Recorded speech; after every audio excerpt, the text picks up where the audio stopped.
And you've just heard Have a Go by Spare Snare, taken from their new album, The Brutal. And I'm delighted to be joined by Jan Burnett now. Hello, Jan. Hello, Alistair. Thanks for having me. Much appreciated. Oh, it's an absolute pleasure. The first question I have for you is the title simply The Brutal, or is it The Brutal Spare Snare? Because I've seen both. Well, you can make your mind up.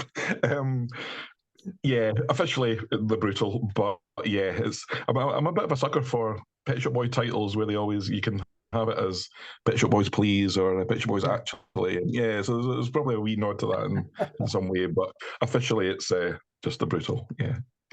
And what can you tell us about it and the songs on it? It's the first time since the first album, so this is our 12th album. It's the first time since our first album that we've actually rehearsed and written everything before we recorded it. Normally we record usually instrumentals and lots of kind of jamming stuff, and then it all gets cut up and then made into choruses and verses, usually by me, and then when we have to deconstruct them to then play live. Whereas this time we made a point of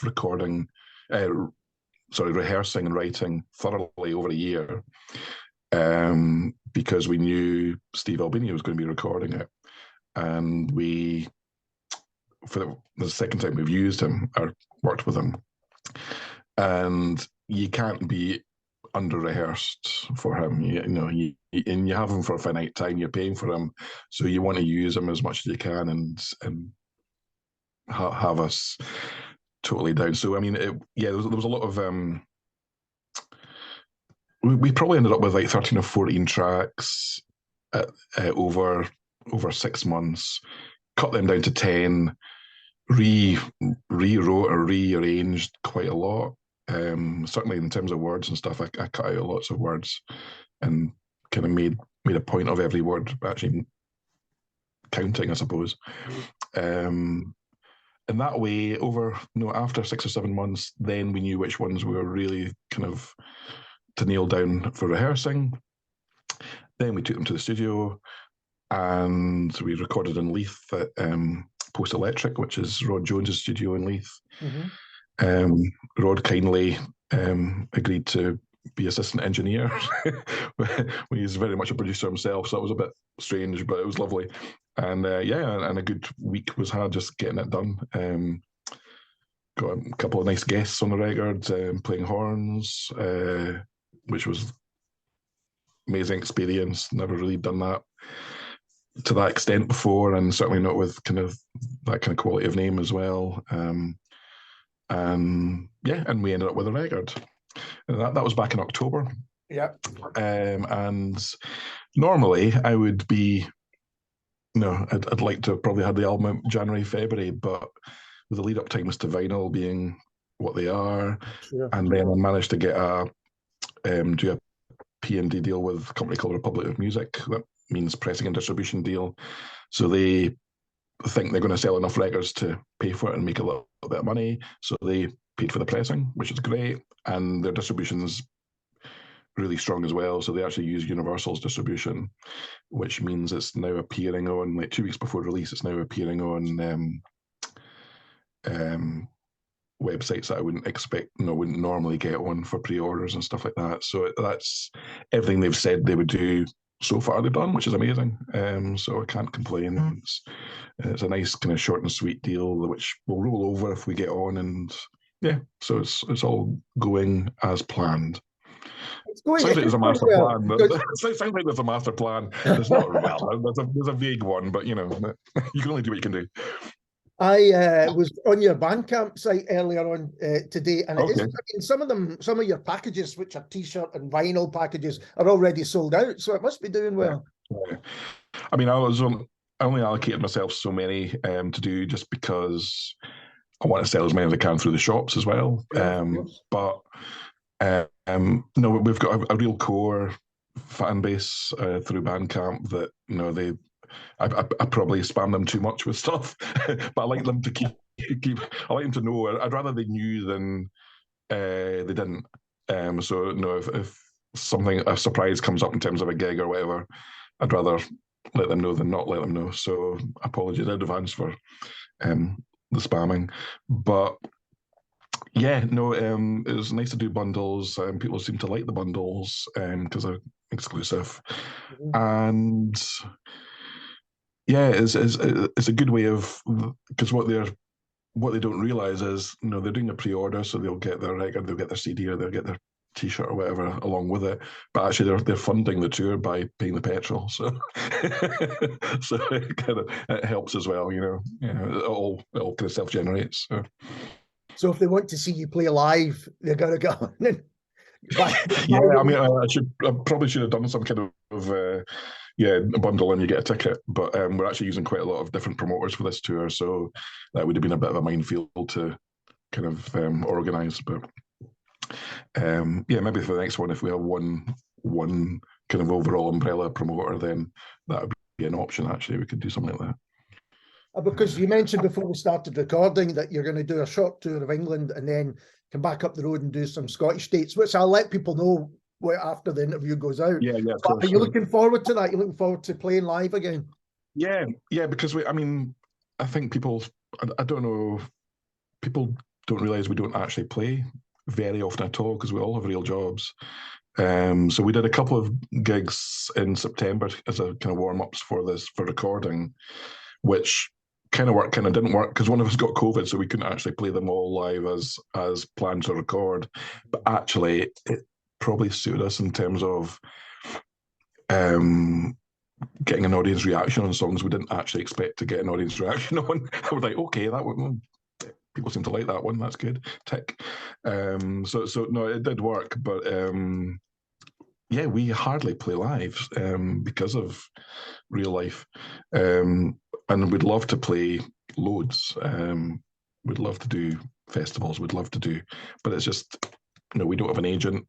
So if there's any agents wanting to hook up with me, then yeah, please do.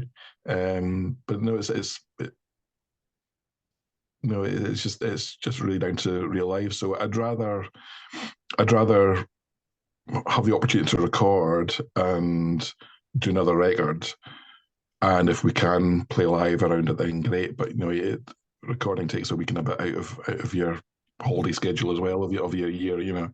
So it's quite a commitment for the rest of the band. Maybe less for me because it's it feels like I'm kind of the leading of it all. But and everyone's committed to doing at least a week of touring down south, and then maybe something later in the year, and certainly something next year's planned as well. So it's great. It's great that everyone wants to, because we know it's a great record. Yeah, it's unusual for me to say that, but occasionally you have to kind of blow your own trumpet, and we know it's a great record.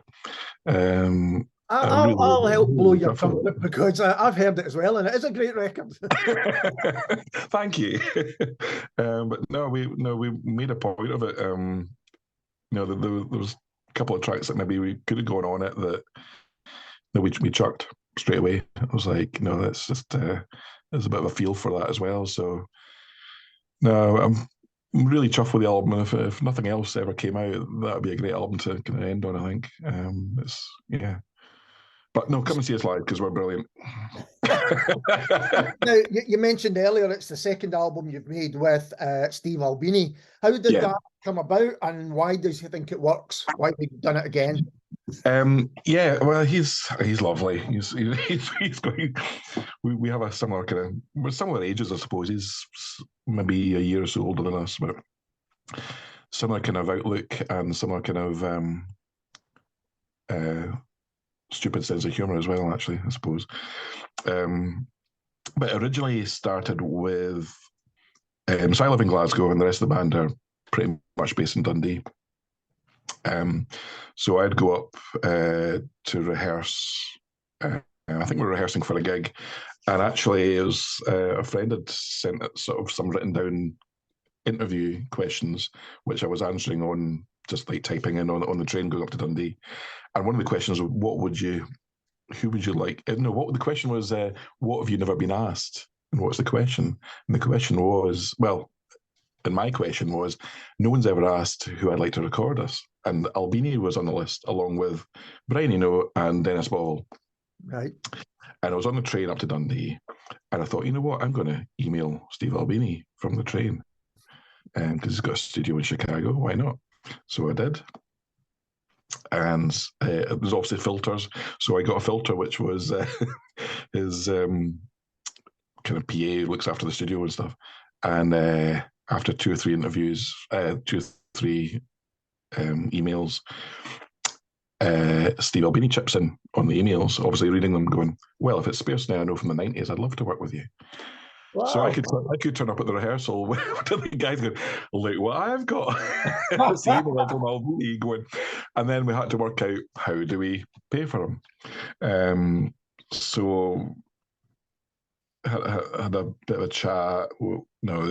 And ultimately what happened was I went to Creative Scotland with the idea of training 10 Scottish engineers with Albini for a day, and the rest of the week we get to record with them. And that worked perfectly. We did that at Chem19, the Chemical Underground studio in Blantyre. Worked really well. We got to know him. And with that, we did Sounds, which was 10 re-recordings of tracks that I kind of thought would suit his kind of style of recording, from at that time 10 albums or whatever, you know. So it was something old, something new, something borrowed, something blue, you know. And I wanted to do it that way rather than doing a brand new album, because if we had the chance to work with him and we didn't get on, or we didn't have the time to lead up to actually write the songs properly, I was really worried that we'd get a not very good album. Yeah. So I'd rather do it that. And actually it seemed to work pretty well. People were really responsive to it, and it kind of gave us a bit of a new lease of life as well, to be honest, I think. And then the hardest bit was actually going back to him to ask if he'd like to do it again, because I didn't know if he would say yes or no. So I did. I sent an email, as you do, and he went, yeah, why not? Let's do it. So that was that. And he said it again as well. So if we want to do a third album with him, he'd be happy to. So that's good. Can't afford him a third time, but we'll wait and see. And, you know, you mentioned there that you've been around since the 90s. Can you give us a little history of the band, a little potted history of Spare Snare? Wee potted history would be, I always wanted to make a 7-inch single. So I made a 7-inch single, a one-sided 7-inch single by the White Leather Club. Have you ever heard that? No, I don't think I have. No, check it out. It's on Bandcamp. It's terrible. And it's basically me doing a really bad kind of rap thing over a Jimmy Shan track. Well, I'm definitely checking that out. So it's the White Leather Club, and it's called Shandy on the Rocks. And although, I think it was Melody Maker reviewed it saying, rebuild Hadrian's Wall. That's a great review. It's a great review. I was really chuffed with that. But what it did mean, it gave me to show me the process on how to make a record, cutting it, all that kind of stuff. And also, I built up a bit of a, before internet, obviously, built up a bit of a catalogue of labels that I liked in America, and a mailing list of things. So when I sent some White Leather Club singles, and it was all kind of bartering and swapping at that time. You weren't selling records. It was just like, I'll send you 10 records and you'd send me 10 back, and you'd get labels, and good times. Anyway, when postage was cheap, then from that kind of bartering and swapping records and stuff, I found a label called Perspective, based in Minneapolis. Mm-hmm.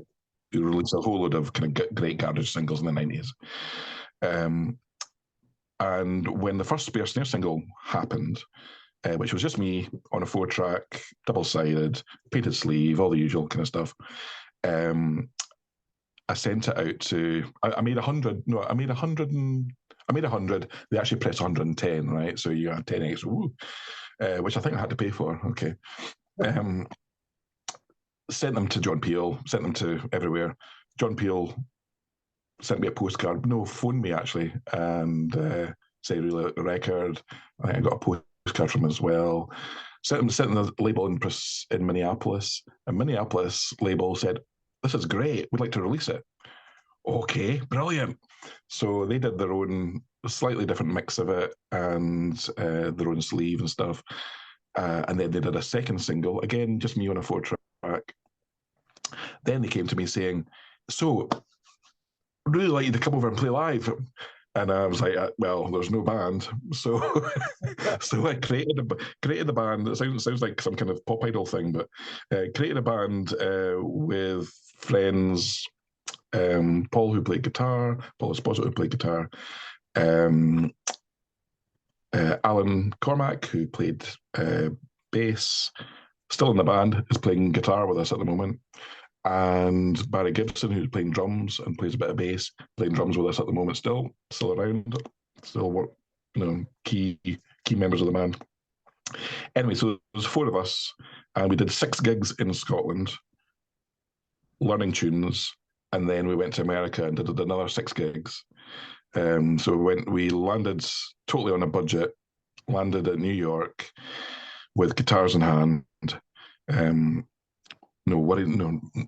terrified about customs and all that kind of stuff because we had no permits. Got through okay.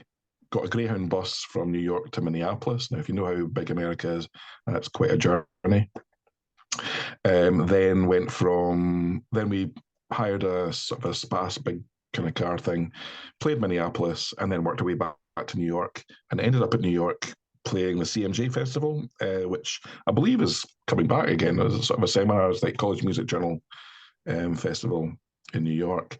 And at that gig, we were so tired, but at that gig, Steve Lamacq and Tony Smith, who had started a label called Deceptive, had come to see us and offered us a publishing deal at that gig. So that was how we could afford to do the first album properly, buy an 8-track and pay for the first album on my own label, blah, blah, blah. And that's how that happened. So it wasn't big, big money deals or anything, but it was just enough to carry on, really, and do it. And ever since then, we've never had any kind of publishing deal. Well, I was wise enough at the time because their publishing was through EMI. That's where they got their funding from, and that was a bit of a weird one. It was like going to a big lawyers and all that kind of stuff. All very strange, but I was fairly wise at the time as well, surprisingly. And the publishing deal was for 25 years. And I said, well, if you can half that, we'll sign it. And they did, which had pros and cons, because I think if it was for 25 years, maybe they would have invested us in more. Right. Because they were wanting their money back, or maybe not, I don't know. But the other side of it was it came back to us quicker. So it meant that any kind of publishing, not that it was not a huge amount of money or anything, but in terms of ownership, I'm really keen on owning everything. And it's funny because the model of how you sell records now is very much that way. So 25, 30 years earlier was kind of that model of owning your own thing, doing it on Bandcamp or doing it, and licensing, which is what I was doing 30 years ago. So it's funny how it's turned around, and it's not that I have a great foresight. It's just a bit of a fluke, but also it seems so sensible to do it that way. Why would you not want to own everything? I don't understand why people, unless it's for mega money, I can see why they would want to do that. But then 20 years later, you're going to be grumbling that the label has done the 25th edition of something getting reissued that you've got no control over. Yeah. That's what you've signed for, So I get a bit grumpy with bands or artists that moan about the label and their contracts because they signed it, Yeah. I've not really got much sympathy for people who've signed stuff and have no mortgage because they got enough money to pay off their mortgage. I've still got a mortgage. The story about putting the band together almost sounds like the Commitments. You know, we've got to get the band together before we hit Minneapolis. Not as bonny as the Corrs, but yeah, they were. And you mentioned there the late John Peel, and he was a big supporter of your band, wasn't he? Was that important? He was. Absolutely. I mean, he was. I don't know if he was a fan, to be honest, but I think he knew we were quite important. Probably because we're from Dundee, middle of nowhere at that time. Certainly, the middle of nowhere. There wasn't a lot happening in Dundee.